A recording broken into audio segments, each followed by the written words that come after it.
Bon, aujourd'hui, j'ai envie de parler du réalisme en jeu de rôle et en quoi c'est une notion intéressante qui cache cependant plusieurs pièges qu'il convient d'éviter pour la maîtriser. Alors déjà, on va définir le réalisme et on va constater qu'il y a un premier piège. Le réalisme, c'est un terme qui adore être utilisé à tort et à travers pour parler de la cohérence d'une fiction et de la manière avec laquelle son univers est présenté. Sauf que dans la plupart des cas, c'est pas de réalisme qu'on parle, mais de vraisemblance. Et c'est le premier piège.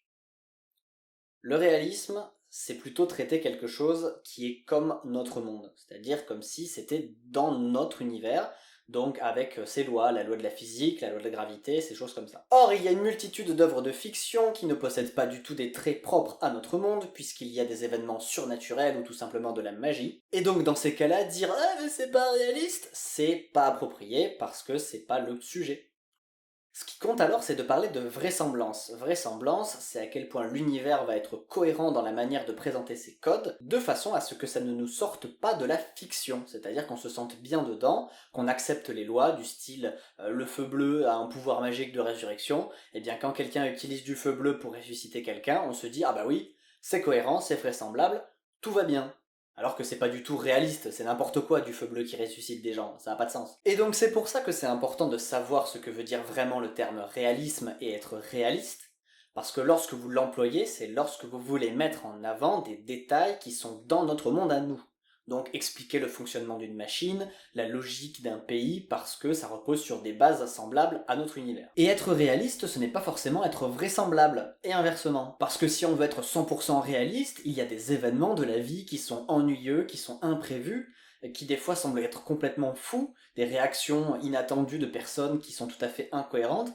et pourtant, c'est la vraie vie. Sauf que dans le jeu de rôle, si vous mettez ça, bah, ça peut pas forcément être tout le temps efficace. Et dans un contexte de jeu, la logique de réalisme révèle tout de suite des limites. Parce que si c'est réaliste des fois que le temps soit long, qu'il y ait des moments creux, des choses inintéressantes ou anormalement violentes qui se passent, ok c'est réaliste, mais dans le cadre d'une partie, ça peut être tout à fait frustrant à vivre. Sauf si bien sûr le réalisme est le parti pris de votre univers et de votre système de jeu, et dans ce cas-là c'est plutôt logique et cohérent de s'attarder sur de nombreux détails techniques, sur si les joueurs font un voyage, à quel point ils vont préparer leurs affaires, à quel point ils vont penser à tout, là c'est normal. Néanmoins, et ça m'amène à mon deuxième point sur le réalisme, parce que le jeu de rôle certes c'est un jeu d'interaction sociale, mais c'est aussi un jeu de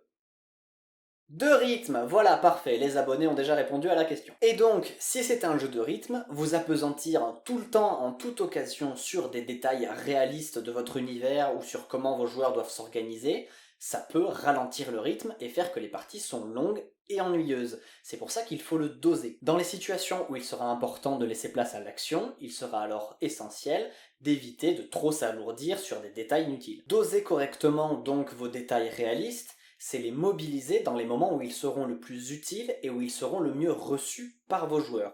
Par exemple, la présentation d'un nouveau contexte dans lequel ils vont s'intégrer, ou un moment particulièrement important de l'histoire, où tout à coup le fait de rappeler des enjeux réalistes, combien de munitions vous avez sur vous, combien vous avez de stock de vivres, des choses comme ça, permettent de donner des enjeux et de les amplifier s'ils sont déjà présents. Ça va être bénéfique pour votre partie, parce que dans les moments où il est nécessaire d'aller un peu plus vite, vous allez éviter de faire trop de détails, et dans les moments où au contraire il est essentiel de s'apesantir, soit pour faire un bilan, soit pour créer une tension palpable, là, mettre vos éléments réalistes aura tout à fait son sens. Et donc, lorsque vous donnez tous ces détails réalistes, pensez notamment à quel point les informations données vont être utiles à vos joueurs. Parce que c'est très gentil de vouloir monologuer sur votre univers pour raconter tout plein de détails qui sont sans doute passionnants, mais ça reste un jeu, donc le plus important, ce n'est pas que les joueurs vous écoutent parler longuement, c'est que les joueurs sentent que vous leur donnez des outils pour leur permettre de passer à l'action. Et donc, dans un univers qui ne serait pas réaliste, c'est-à-dire pas identique au nôtre,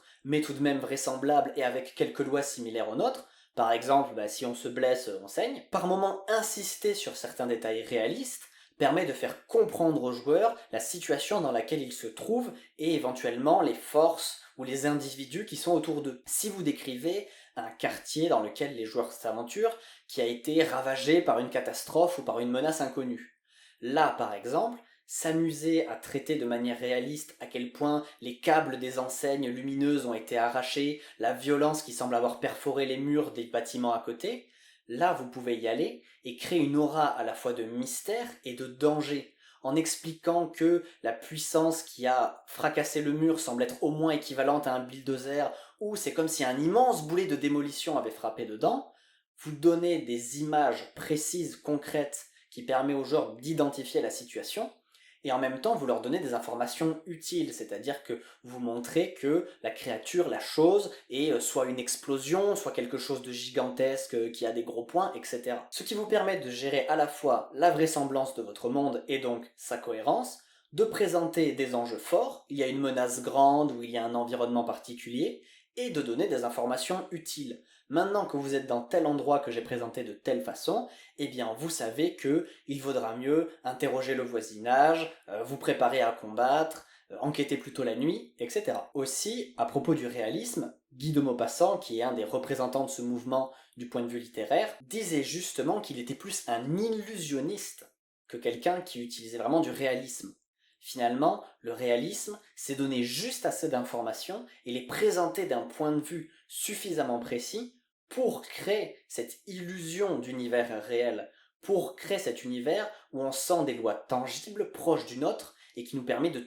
bien les comprendre. Aussi, des touches de réalisme dans des univers un peu plus magiques ou surnaturels, ça peut créer des contrastes qui sont bienvenus. Si dans un monde où il y a beaucoup de pouvoirs qui rendent la vie plus facile, parler d'une cité qui serait un peu plus pauvre, de comment fonctionne la misère là-bas, le vol, ce genre de choses-là, ça met en lumière un contraste donc de pauvreté par rapport à la puissance que peuvent avoir les gens de ce monde, qui peut être vécu par les joueurs comme une situation dramatique. Voilà, maintenant le réalisme en jeu de rôle n'a plus de secret pour vous, donc fini les monologues inutiles et les informations qui n'intéressent pas aux joueurs, c'est parti pour doser ça parfaitement et créer des histoires avec des enjeux forts. Salut!